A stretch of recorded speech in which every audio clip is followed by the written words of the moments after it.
Hey, everybody, it's Jared Zimmer, the director of the Word on Fire Institute. I am so excited for this exclusive live question and answer session with Bishop Barron. Bishop, always great to be with you.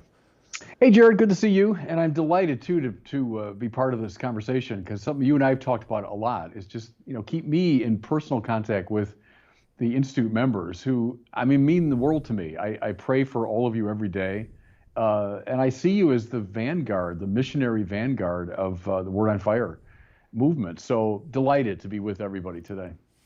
Yeah, we asked ahead of time for people to send in their questions inside the Institute, and we had well over 100 questions. And so we've only got about 45 minutes to an hour here, so we're going to do our best to get to all Okay. of them. But I did kind of break them down into categories here. So likely what we'll do here is just I'll throw out the question, and we'll go the answer, and then we'll just move to the next one. So Okay. does that sound good? Yeah. Good. All right. So one of the first questions we've got is from Cindy, and these are kind of more biblical, spiritual, theological questions to start off with. A question from Cindy. She says she's a convert to Catholicism, and she really struggles with going to confession. She's very anxious and really dreads actually going to confession. And she really wanted to ask if you have any words of wisdom for her. Well, part of it is. I suppose just time and experience that the more you go and the more comfortable you get with it, it'll be a less tense experience. Also, to find a confessor that's that's agreeable to your personality, and I don't mean that like you're just trying to make it as easy as possible, but you find someone that really speaks to you and listens well and with whom you feel comfortable. I think that's perfectly fine. And if that means a little shopping around to see if there's a priest that is particularly good in that context for you, that's fine. But I think a lot of it just comes from steady experience, and even I think too admitting to the priest when you're there, like, look, I'm kind of nervous about this. Chances are, if he's worth his salt, he'll know how to help you. Something I used to do, still do. If people come to confession and they're either nervous or they don't quite know what to do, is well, take them through the Ten Commandments or take them through the eight Beatitudes or take them through the seven deadly sins as kind of a way of examining your conscience. So I think a good priest, if you just tell him straightforwardly, look, I'm kind of nervous. I'm not quite sure what to do, or this is making me uncomfortable. He should find a way to help you. All right. The next question comes from Jacob. He says, "What do blessings actually do?" So, for an example, when a priest blesses an object like a crucifix or a rosary, what's actually happening to the object? What's occurring there? It's being set aside for sacred purpose, is the way Thomas Aquinas would put it. So, in a very formal ritual context, setting something aside for sacred purpose. There's kind of a middle ground, I think, between a overly objective and overly subjective approach, I think. uh, to over objectify might be to see it in a superstitious way, as though now it possesses some sort of, mystical quality. You can over subjectivize too, where it's simply a matter of interior attitude. Where I think that the way Thomas puts it is good. The setting aside of something for a sacred purpose is naming it objectively, but not in a way that gives rise to a superstitious approach. So, I bless things all the time as a priest and a bishop. People are always bringing rosaries and so on up to me. Good, good. I'm happy to do it. Setting that object aside, designating it for sacred purpose. And so when the person prays the rosary, yeah, there's a distinctive quality to it, sure. Because like in the case of a bishop blessing, a successor of the apostles has set this aside and designated it for sacred purpose. That's not nothing, that's something objective, but not in a superstitious direction. All right. And then AJ asks, can you please share with us the understanding of the concept of predestination? Which Oh, I that'll know. be easy. I can, no, we need a whole university course to do it adequately. Here's maybe a quick way. Aquinas represents sort of the Catholic mainstream, would accept predestination for glory, but not double predestination. Now, what that means is if we find salvation, that's through God's gift. We can't be saved apart from grace, from God's gift. Now, we cooperate, to be sure, but it can't happen apart from grace. Does God know in advance and tailor his providential activity so that those whom he wants to save receive the requisite graces? Yes. And so call that providencia, seeing in advance, and predestinatio, being destined in advance. God does not predestine for damnation. So that's what's called double predestination. And the church has always balked at that, as though God is actively involved in damning people. That comes from a lack of cooperation with grace on our part. So that's a very quick answer. Look at the beginning of the Summa for the details, where Thomas does defend predestination, but not what Calvin and Luther came up with, which is a form of double predestination. That seems to me turns God into a purely arbitrary, finally, I think, monstrous figure who's sort of arbitrarily deciding, save, damn, save, damn. We don't hold to that, but to predestination to glory, we do hold to that. Okay. But I'm always reluctant. I used to teach this business when I was at the seminary. It's a famously complicated issue. Look at the debates that followed the Reformation on the Catholic side. So between Banez and Molina, for example, Banez the Dominican, Molina the Jesuit, and it's funny, it still has not been resolved. So that was debated so thoroughly, the Jesuit position putting greater stress on our cooperation, the Dominican greater stress on grace, and the two of them fought for decades until the Pope finally said, all right, you stop calling them Lutherans and you stop calling them Pelagians, and I will decide this thing. And he still hasn't. Years ago, I was at table with Cardinal George, and he was going over to see Benedict XVI at the time. And sort of playfully, he said to me, well, what should I say to the Pope? And I said, tell him to solve the Molinist problem. Now, because Benedict would understand all the theological. So the Cardinal did. He came home and he said to him, can the Pope finally solve that? And Benedict just kind of smiled, Now, I bring that story up because it shows the knotty difficulty of that problem. How to think together, divine foreknowledge, human freedom, predestination, cooperation. It's a famously complicated thing. So in giving that quick answer I gave, I don't want to give the impression that, well, okay, solve that problem. It's one of the thorniest issues in all of theology. Yeah. A little more biblical question from Neil. He says, my question would be, why do you think that God gave us the old covenant before he ultimately gave us the new covenant through the incarnation?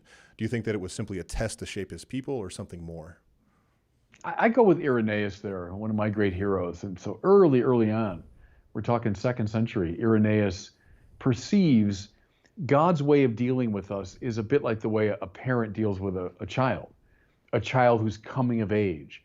And, you're not going to speak to a 10-year-old the way you'd speak to a 25-year-old. You won't speak to a 3-year-old the way you talk to a 12-year-old. That it depends on where the child is in the stage of development. And so Irenaeus said, we see throughout the Bible a kind of education of the race, an education of the people of Israel that culminates in the great revelation of Jesus. And I always think, Jared, when Jesus says, I no longer call you servants, but friends, right? That's a key moment because, throughout the Old Testament, you might say Israel is moving through the various stages of relationship with God. Some of the spiritual masters talk about that servile fear of God, when I'm afraid of God the way a servant's afraid of a master.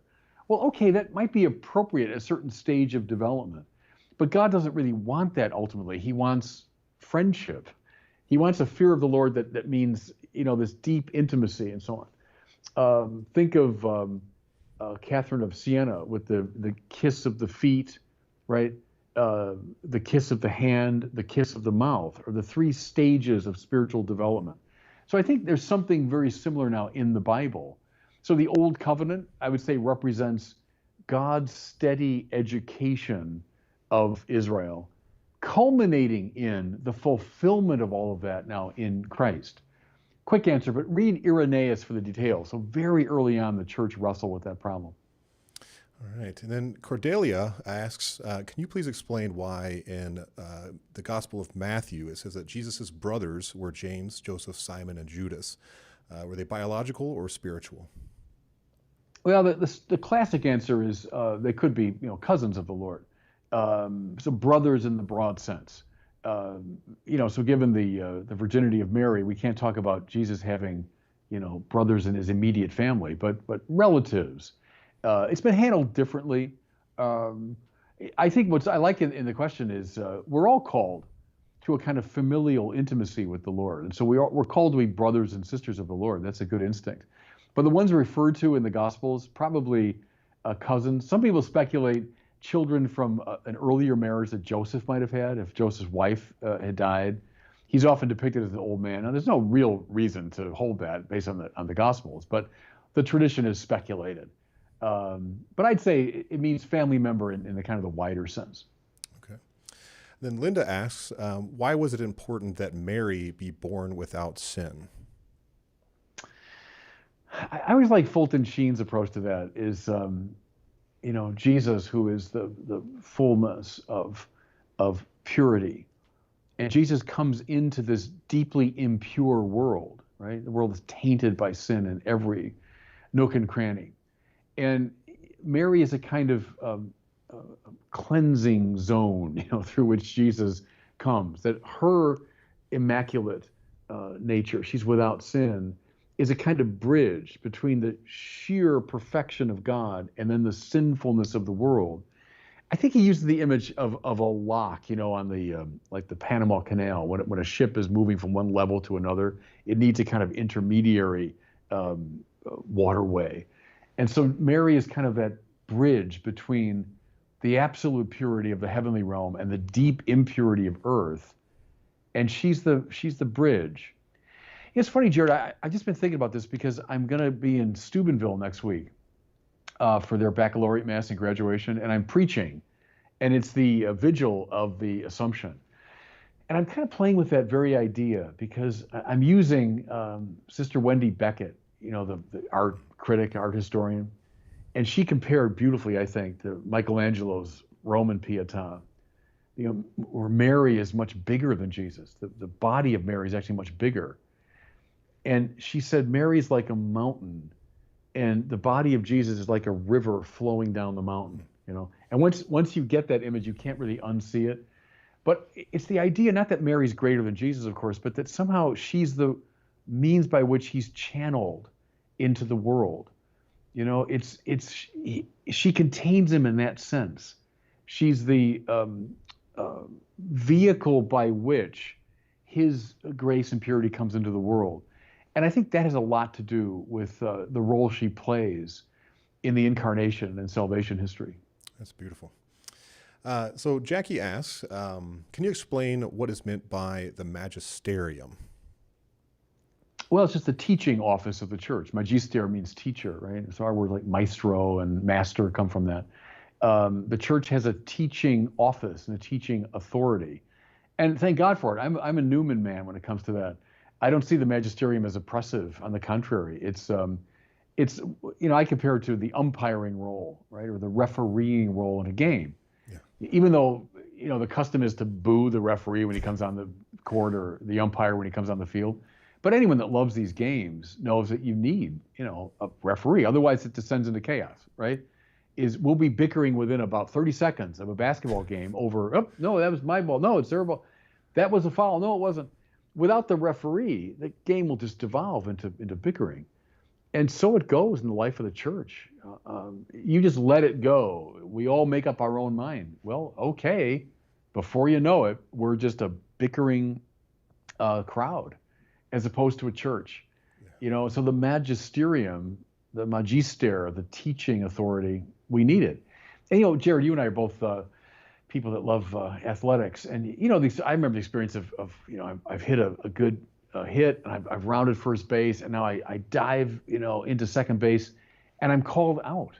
Yeah. It's just awful, isn't it? There's nothing more humiliating than that in a way. I'm out, and even let's say I'm pretty sure I got in there under the tag, and I'm called out. Well, I could stand on second base and pout for the rest of the game. What would happen? The game would end. Yeah. I would interrupt the game. What you have to do is all right, swallow my pride and go sit down. You're out. The call's been made. And in the life of the church, it's similar. As a theologian can come up with a very maybe creative, interesting theory. But if a magisterium says, no, that's not it. Okay, all right, go sit down. The game's more important than your play. So, and that's why I think the magisterium is a great boon in the Catholic Church. Thank God for it. Yeah. And we actually had two people ask about the role of dreams.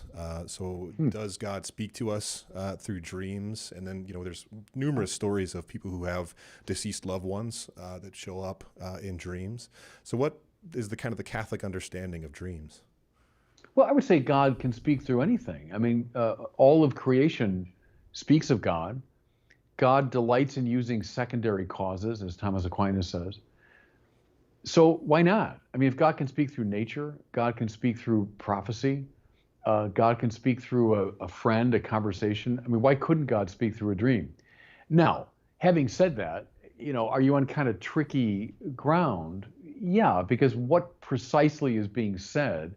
Dreams are famously ambiguous and mysterious, and so I'd say yes, God can. In fact, in the scriptures, often think of Joseph in the Old Testament is an interpreter of dreams. Joseph in the New Testament, God speaks through dreams. Even at night, he directs my heart. We hear that in the Psalms, right? I often think about that. Even at night, he directs my heart. It doesn't just mean, I think, the biological movement of the heart, but is God somehow, even in my dreams, directing me? Yeah, I think so. But how do you discern? Well, then welcome to the whole world of discernment, which often involves prayer, spiritual conversation, spiritual direction, weighing against the whole tradition, etc. So all of that should obtain. So I wouldn't want to rush. Yeah, God speaks through your dreams, so just write your dreams down and God's speaking. Well, wait a minute. I mean, he can, maybe sometimes does, but that requires a lot of discernment. If you go to the Freudian, Jungian schools of dream interpretation, that's another move, and that can be helpful psychodynamically.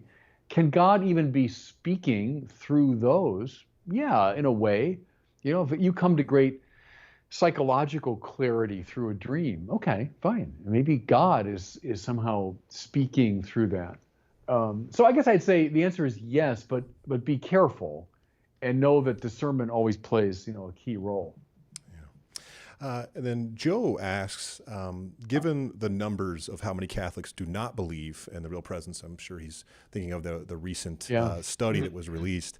Why wouldn't the church or potentially add it to the creed that we believe in the real presence in one of the creeds, or create a new creed of some kind?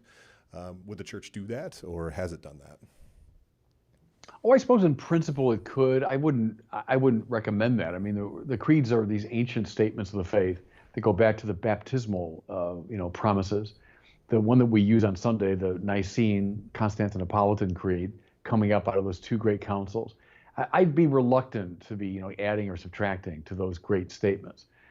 Not everything that we believe, even of great importance, is in the creed. The creeds, as I say, come out of the baptismal promises.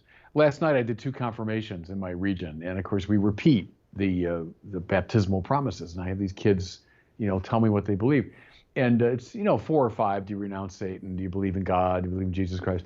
At the end I say, this is our faith. This is the faith of the church. Well, yeah, it is. It's not the totality of the faith of the church.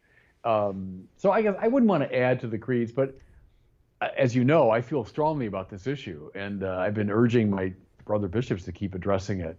And I think we have to catechetically, theologically, liturgically.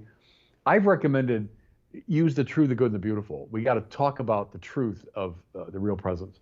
The good, that's the whole implication of the Eucharist for the life of the church. The link between the altar and the city streets. The work for love and justice in the world that comes up out of the Eucharist. And finally, the beautiful. The Eucharist is surrounded appropriately by all sorts of devotional and pious practices, by poetry and by song and so on. Good. All 3 need to be reemphasized. So then 2 more questions kind of in this section. One from Deborah. She just recently bought our copy of the Word on Fire Bible of the Gospels. She's very excited about it, but what approach should she take next as far as her studies and reading the Bible? Well, we got several more volumes coming out. So one thing is keep buying the Word on Fire Bible. But no, I think if that sparks an interest, I mean, there's so much literature around the Bible. Get, good introduction to the Old Testament, good introduction to the New Testament. Read the church fathers. I mean, they're still my point of reference. Go back to Origen, Augustine, Chrysostom, Jerome, Augustine, the great fathers as they read the Bible. Do read the historical critics from, the 20th century, the contemporary period, that are helpful in discerning the historical setting for the biblical books and the intention of the human authors, et cetera. So I think they're important to read. Get someone like Brand Petrie, I think, who combines beautifully the historical critical and the more patristic classical style. It's a lot of people who are commenting, I think, very well on the Bible. But the Word on Fire Bible is meant to be in that patristic tradition. That's really what we're doing, is surrounding the text with beauty, with art, and also with commentary that's less, I would say, technical and more spiritual, meant to open up the spiritual heart of the Bible. And then Ricardo asks, he's been reading a lot of Richard Rohr's work, and he wanted to ask what you think of his work. Well, I've known Richard for a long time. I met him, years ago on the speaker circuit when I was, doing a lot of that. He's a very nice man, very sweet guy. I like him a lot. And a lot of his teaching, I think, is wonderful. I've benefited from it. My little phrase, "Your life is not about you," I think I first heard that from a lecture he gave. His work on the initiation rituals of primal peoples and its relation to Christian sort of initiation, I think, is really rich. There's something of the Desert Fathers in Richard Rohr. I think there's kind of a toughness about his spiritual teaching. His books on the biblical figures, I think, are quite fine. Where I balk, and especially his more recent writings, there seems to be, to my mind, a certain relativizing of the uniqueness of Jesus, where it seems that he's kind of a figure among many, or one of the manifestations of the Logos, et cetera. Now, I'm hesitant because I haven't sat down with him and really talked through exactly what he means. So I don't want to give that impression. But I've balked a bit at that.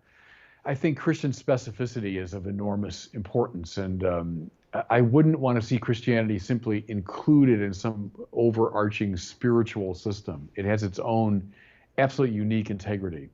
So I like a lot of things in Richard Rohr, and I would balk at some others. All right, and then we've got two really good questions, kind of more in the political realm. Several of our American members were asking about, what advice can you give for Catholics to vote?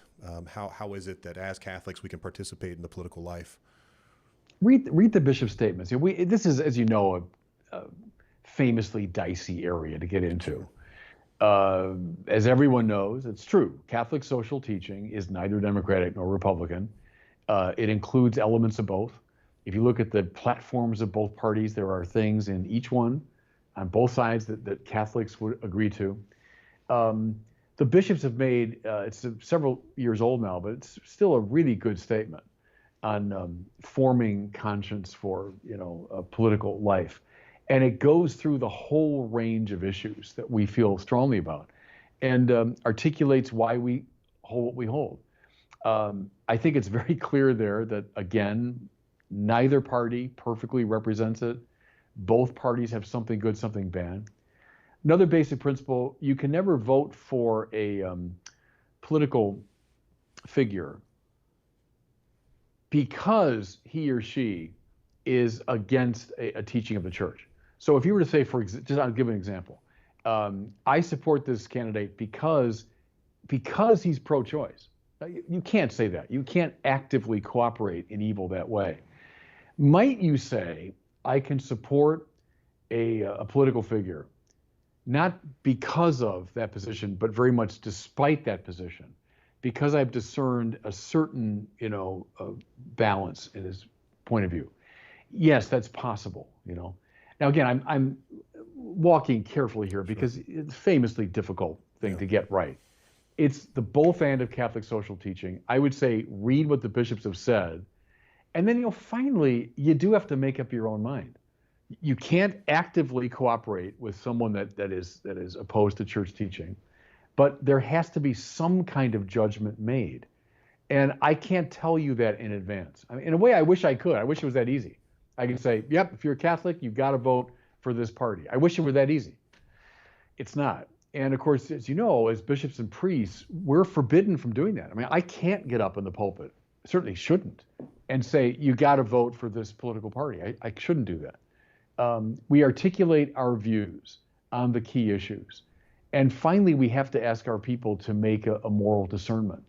But read, it's called Forming Conscience for Faithful Citizenship, I think is the name of the document. Go find that online. And it's about 100 pages. It's long. It's detailed, but it's worth the trouble to go through it.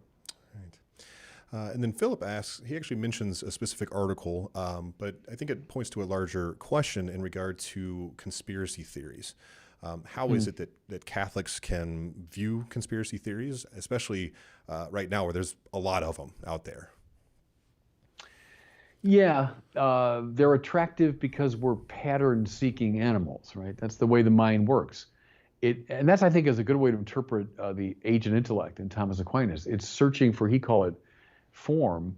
I call it pattern. We're pattern-seeking animals. So I don't just take in the world dumbly the way an animal would, but I'm always looking for the pattern, the form. Lonergan calls it having an insight, right?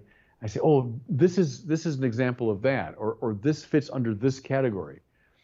And then I test it. I see, is that a correct hypothesis? So we look for patterns. That's our very nature. Now, a conspiracy theory is, I think, an attempt to do that, to find a pattern that makes sense of things. So I get the instinct behind it. I'll furthermore say this. Sometimes there are conspiracies. Sometimes there are elaborate patterns that explain things. Okay. But I would always say to those looking for conspiracies, apply Occam's razor relentlessly, right?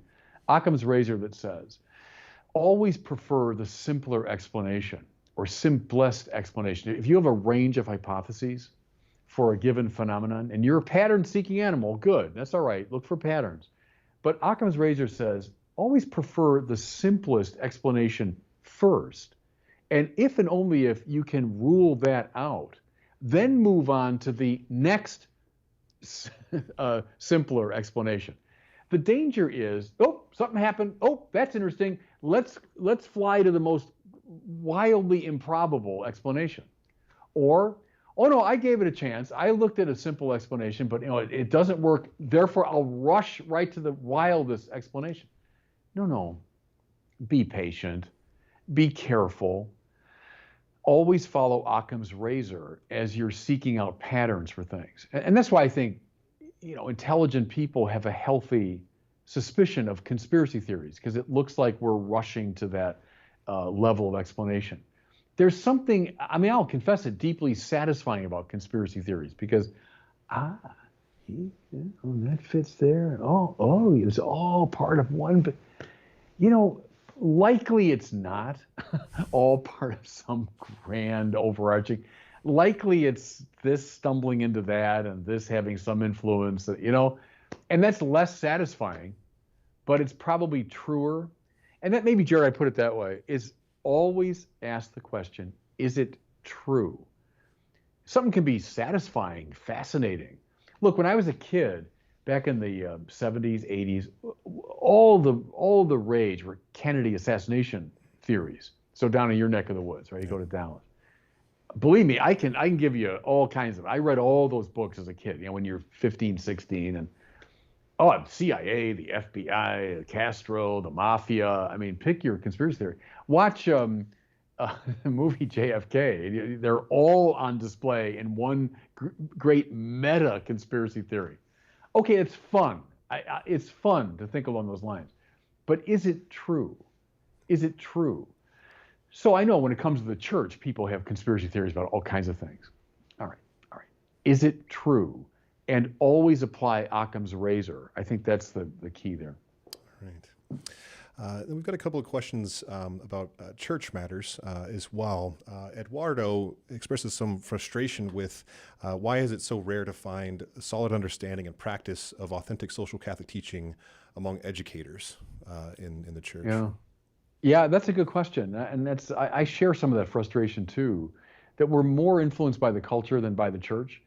Part of it too, Jared, is because it's less satisfying in a way precisely because Catholic social teaching is such a both-and proposition, it's more fun when you can say, look, that's the right way to do it, and those people are crazy. Yeah, it's clear. But Catholic social teaching isn't like that. It's yeah, they have a lot to say. That's right, and and that's not, yeah, they're right about a lot of things too.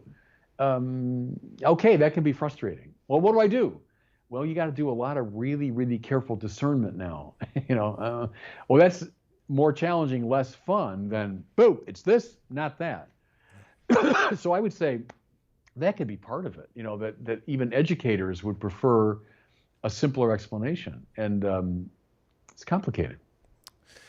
It's complicated, but also that our own educators have got to do work. Yeah. Don't just give in to whatever the cultural conversation is about politics. Pay very careful attention to the church's social teaching and resist the sort of party line thinking. Yeah. So Frank asks, post Vatican II, there was a lot of stuff that happened to the liturgy. Some things good, a lot of things that were certainly not part of what Vatican II envisioned. But one thing that he asked was, when are we going to sort of recover maybe a more traditional understanding of liturgical music in the Mass and in other areas of the office and ritual, and what maybe advice would you have to help people kind of maybe recover some of that? And then I would also kind of throw in there, what would you recommend to parishes to truly implement Vatican II in regard to liturgical practice? Yeah, they're great questions, but they open up a week of like a week-long seminar to address them adequately.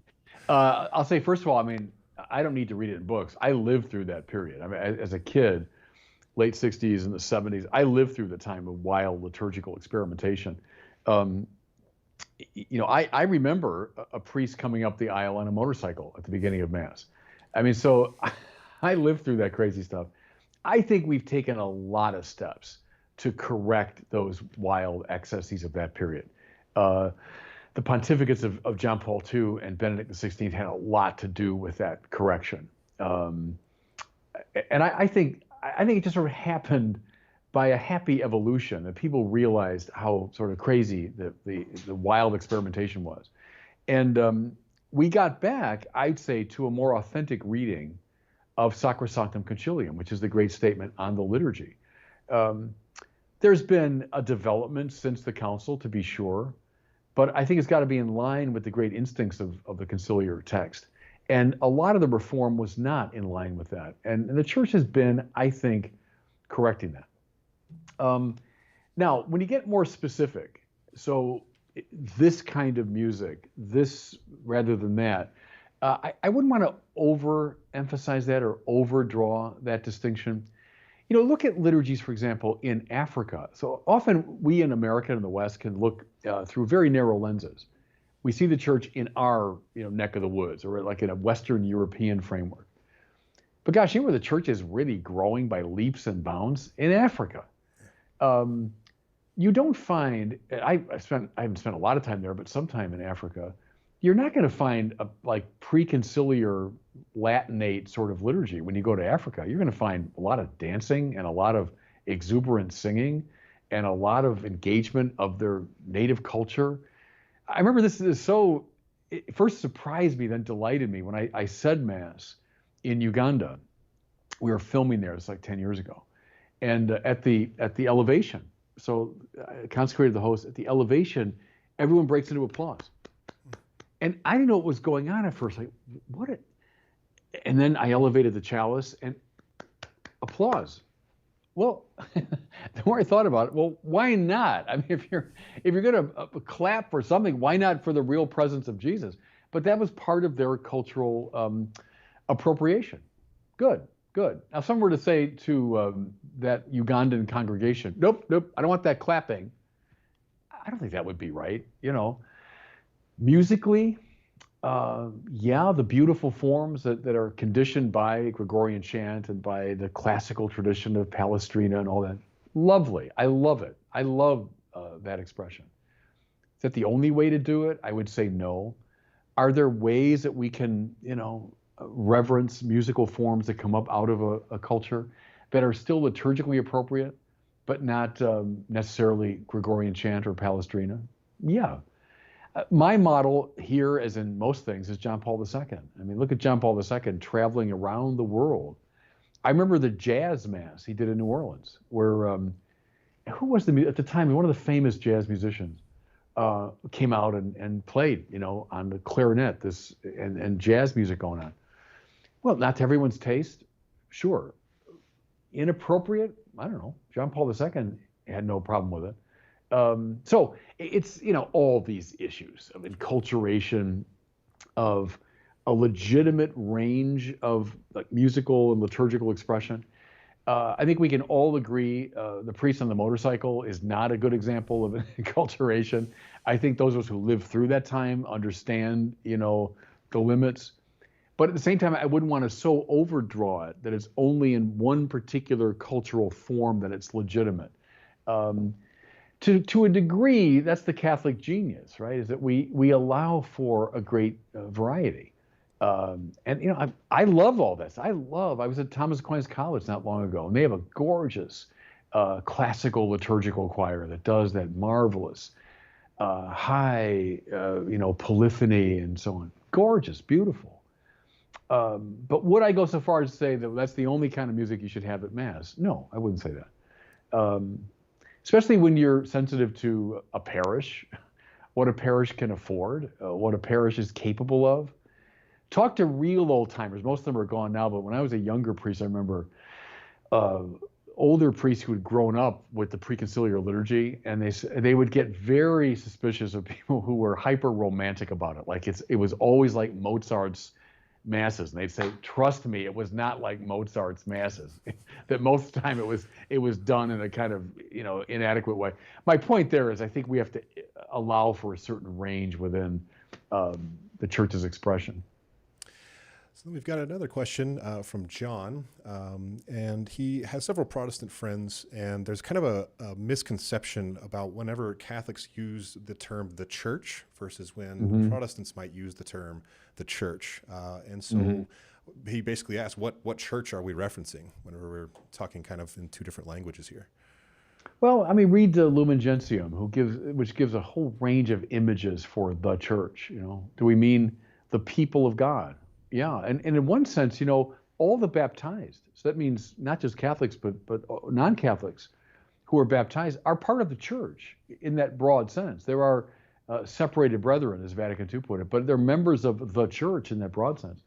Follow Thomas Aquinas, all people in a way are at least implicitly or possibly in relation to the church because they're destined to be part of the mystical body. So in a way, the church can apply very broadly. The church is the mystical body of Jesus. Now they're defining it a bit more precisely. So look at the whole range of images from Lumen Gentium. But I think, and then the church is all the believers. It's the universal call to holiness. We're all members of the church, etc. You can also mean it in a very specified way. The church has spoken. And there you're probably referencing the magisterium that we mentioned earlier. What has the church said about this? Well, then you're referencing maybe the great tradition over the centuries. So I think it's just used in a number of different senses. The church is priest, prophet, and king. It's got those three basic offices. So I guess I'd look at a range of images and ideas, all of which are expressive of different dimensions of church. Now we've got a couple of questions that are kind of getting into more evangelical work, questions in that regard. One's from Eileen, and she asked for insight on how the church can better reach minority communities, especially African Americans. Yeah, and we've not been a success story, to tell you the truth, when it comes to evangelizing African Americans, and that's been on the agenda for a long time. I remember my years back in Chicago when we would say, look, we haven't really made a lot of progress with African Americans. Here in LA, same thing. Now, a lot of African Americans have left LA. That's part of it's just demographics, but we've not been great at that. I don't know. I probably the raising up of African American priests would be really key, and seminarians who know their own culture from the inside and can address it more directly and more personally. I think having a focused evangelical outreach, and there are different schools of thought. Some will say, well, we should in our liturgical life, mimic what a lot of African American Protestants are used to.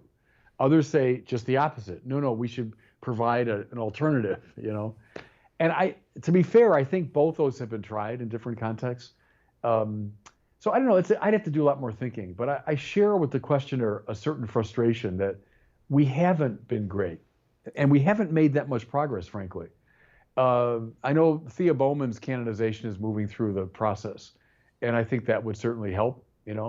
Or think of Augustus Tolton. His the first African American priest in America. His process is ongoing. I think those are very good things. But I share a certain frustration, with the questioner there. Absolutely.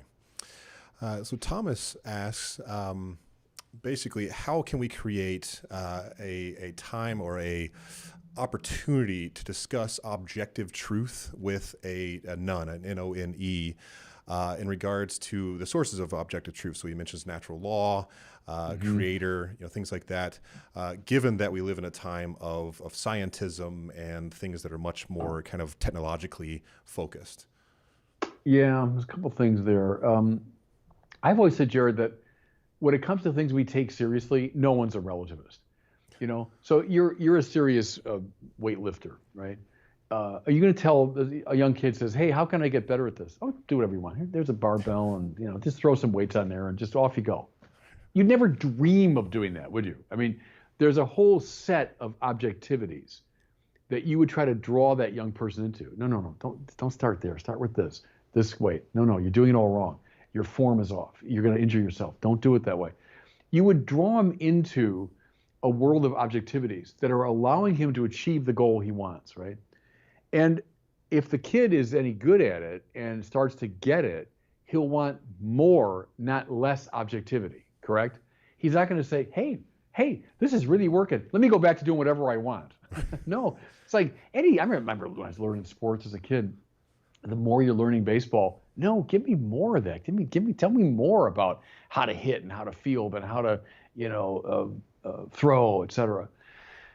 If you like something and you love it and you want what it can give you, you'll be more objective, not less objective. And so when it comes to the spiritual order and the moral order, is once you awaken to what these open to you, right, that the moral life and the spiritual life are opening a level of joy and integration and achievement that you didn't know possible. You'll want more of it. Tell me more moral laws. Now move into the biblical space, of people exulting in the law.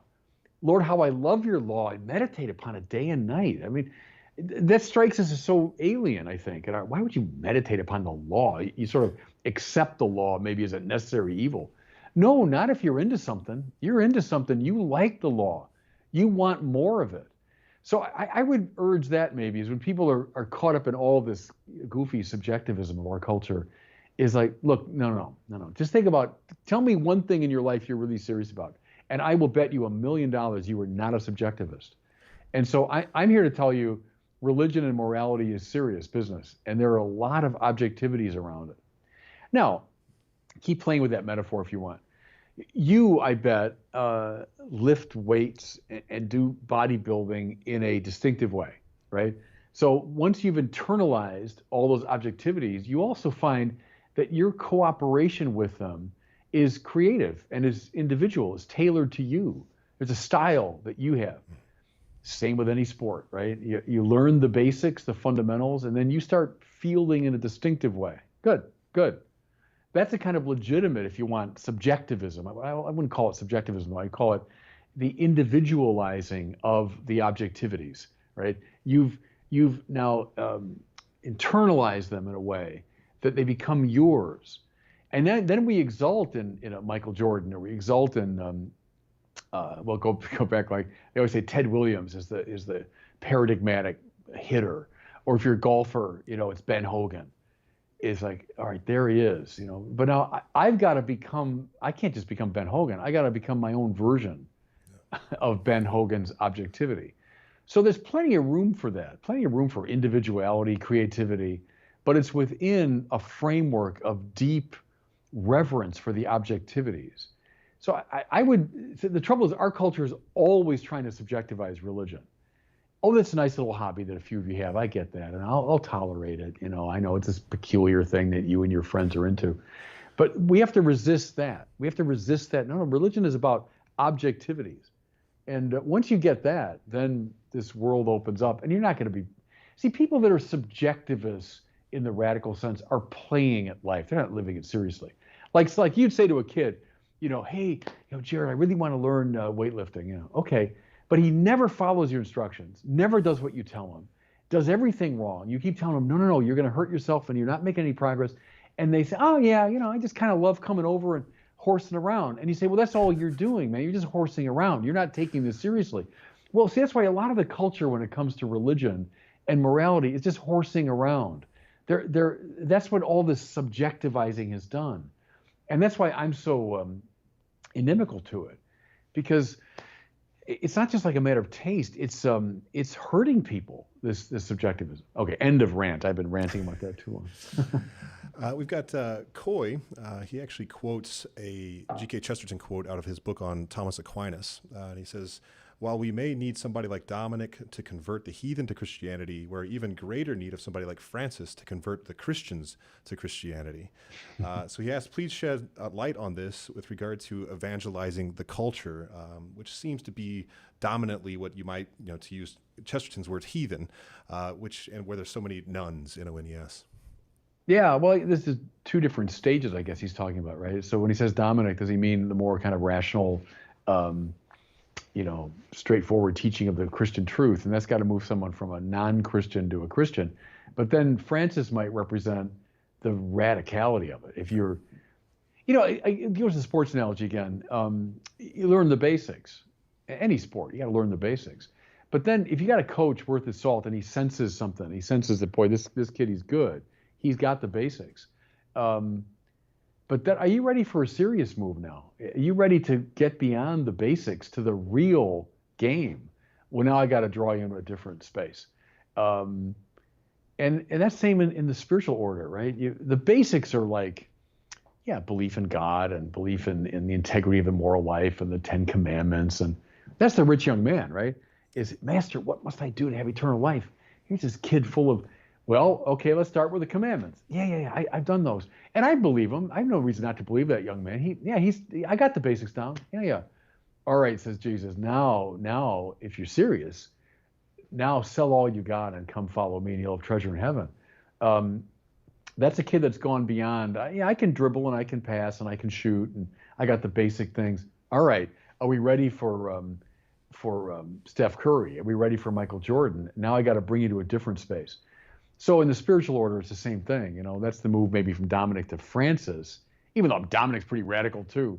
But Francis, the complete abandon to the Lord, that's more high octane stuff. And that's for people really willing to take it seriously. All right. So one kind of more philosophical question from Stephen. It says, does Catholic belief hold that the universe had a beginning, or just that it is contingent, meaning it could not exist without God, but might have infinite pastime? Yeah, well, famously, Aquinas thought you couldn't demonstrate that on philosophical grounds. He accepted it as a biblical statement. The main thing there, you're right, is the contingency of the world, that it requires God as its ongoing cause. I think cosmologists can speculate, so currently the Big Bang theory holds to a singularity and a point of absolute origin. Okay, but I don't think we're doctrinally committed to a certain cosmological view. Let the cosmologists do that. We're committed to God's creation of the world, which is an ongoing truth, right? It's an ongoing fact. Radically contingent, it cannot exist through itself. It requires ultimately a cause of its being. That's the main dogmatic claim, that God is the creator of heaven and earth. That's creatio continua, right? Continual creation happening even now. I think that's what's important doctrinally. All right. And then we've got another kind of philosophical question. It says, if faith, hope, and love are gifts, or this might be more theological, then how can we strengthen our faith? It sounds like, Sam Harris famously says we have no free will, since our thoughts are predetermined. So when it comes to faith, How is it that it's given to us versus maybe us being able to participate and strengthen it? Yeah, it's always a both and, isn't it? I wouldn't so sharply divide all that. Thomas talks about the preambula fidei, right? The preambles to faith, which are the truths that reason can discover about very sacred and holy things, so that reason, and Vatican I affirms this, can determine that God exists. And I don't need, strictly speaking, the gift of faith. I can reason my way to that. And then keep going. You can reason to a lot of God's attributes. You can reason to a lot of truths about God.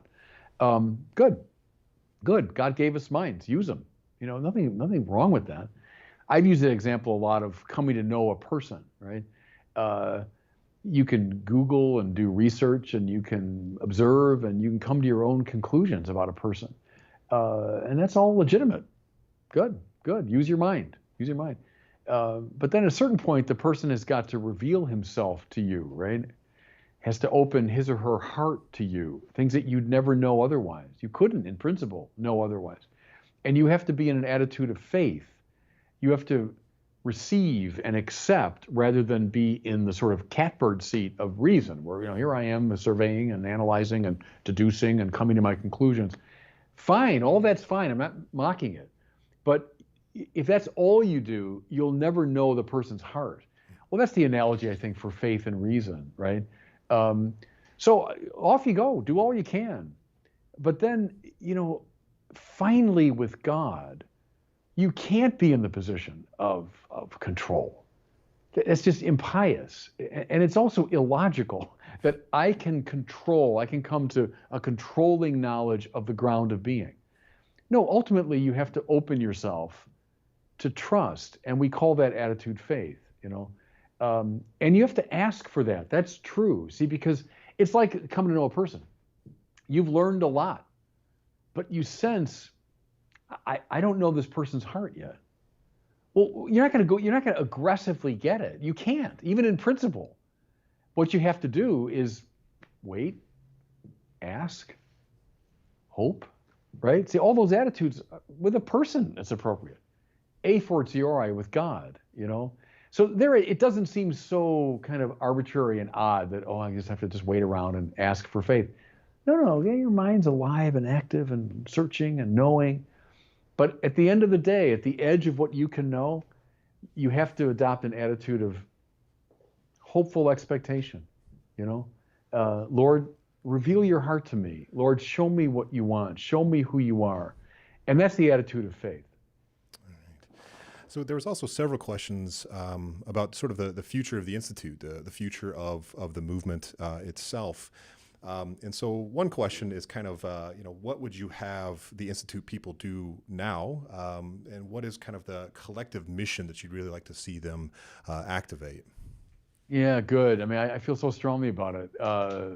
The Institute is not just for the edification of the Institute members. And I'll just say that bluntly. So we're providing all this material, from the journal to the courses to this event today, to all that we do, all that you're supervising, Jared. But what's the purpose? It's not just for the intellectual and spiritual upbuilding of the Institute members. It's so that they might become evangelizers. It's so that they can be empowered to do their work. So we send them out. It's a missionary endeavor. I'll give you one opening step. Bring one person back to church that you know in your life who's stayed away. So before we get to the heathen, how about we start with someone in your family, someone in your circle of friends, someone that you know at work who's a Catholic and has strayed away. Get them back. That's my charge to all what is it, almost 16,000 Institute members now. Go. That's what we're empowering you to do, to become evangelizers in the wider society. If you can make that commitment this year, I'll give you a year. This year, bring somebody that you know who should be coming to church back to church. And then turn them into an evangelizer. Maybe take materials that you've been given, hand them out. You got that journal, right? If you enjoyed the Word on Fire journal, which is A+ in my book, All right, good. Give it to somebody. Hand it away to somebody. You've benefited from a course. Share what you learned in that course. Don't just say, hey, that was interesting. But share it now with someone. Uh, you've been given access to Word on Fire materials. Good, share them, give them away. Um, you're the eyes and ears and hands and feet, to carry out this mission. So that's my word of encouragement to my exhortatio to all the Word on Fire Institute members. It's not just for you; it's for the world, and you're a missionary. There was a couple other questions about, we've mentioned a few times that, we would really like boots on the ground, start gathering communities together, start maybe even putting Yeah. on national conferences, maybe even international conferences. And there's a question of when, right? When is this going to happen? And I can speak to a little bit of that as well, but I'd love to hear. Yeah, what you say it's because you're the man. Yeah, You'll yeah. answer that question. Well, interestingly, we actually hired, of course, a fellow of Word on Fire Communities back in June, and he is currently in the process of getting all of the back-end management to start creating that. One thing that happened, though, is COVID. So as Yeah, far as right, right. publicly being able to tell people to gather together is near illegal in some places right Yeah, now. that's right. Yeah. And so in the coming months, we're actually planning on starting to create online communities. So Google Hangouts started to use that digital reality to start the process, getting people praying together, going through the Word on Fire Bible together to start the process. And then hopefully when some of these legislations lift, then we'll just have boots on the ground ready to Good. go. And then same thing with the conferences. We've been planning and putting a lot of Right. work and resources into getting those rolling, and we've been having discussions about it, you and I, and again, COVID happened. And so it's just kind of created a little bit of a gamble of planning things that are person to person. So we're trying to kind of play that game right now, but know that that is one of the next major moves for us to start making that happen.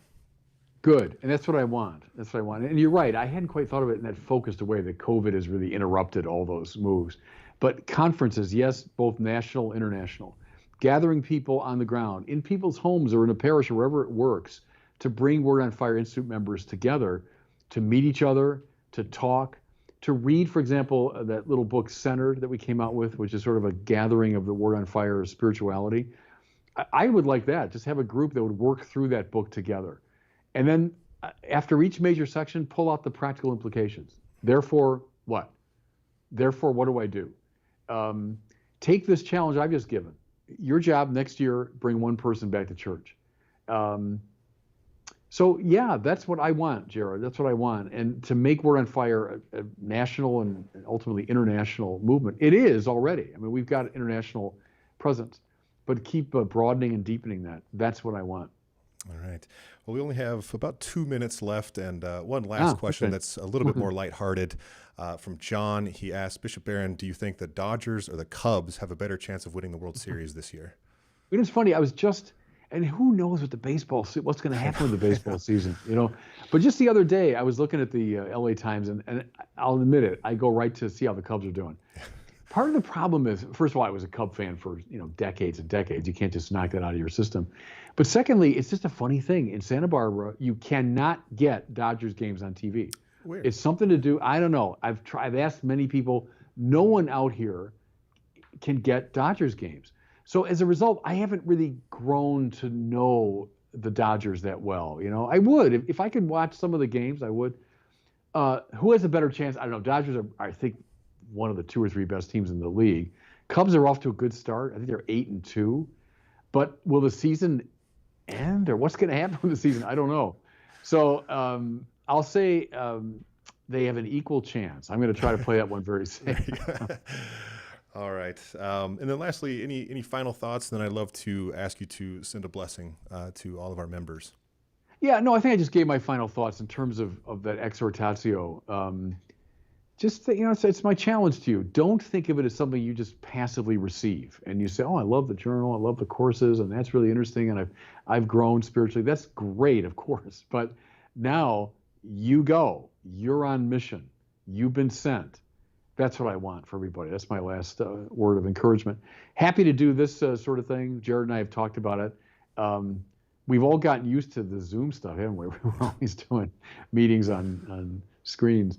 So happy to do that. Delighted to be with people today. Love the questions. They were good, searching questions. And can I give you a little blessing? That'd be great. The Lord be with you. With your spirit. And may the blessing of Almighty God, the Father, and the Son and the Holy Spirit come down upon you and remain with you forever and ever. Amen. Amen. All right. Well, thank you, Bishop. Thanks, Jared. And thank you for all the Institute members who tuned in and for sending in your wonderful questions. We'll try to do this again more regularly. And, there were several other questions that we actually weren't able to get to just because of a time limitation. And so I would highly encourage people to get back into that forum post and get into conversation with each other. I'll be in there. Several of the other fellows will be in there to talk about these. So again, thank you all so much, and we'll see you in the forums.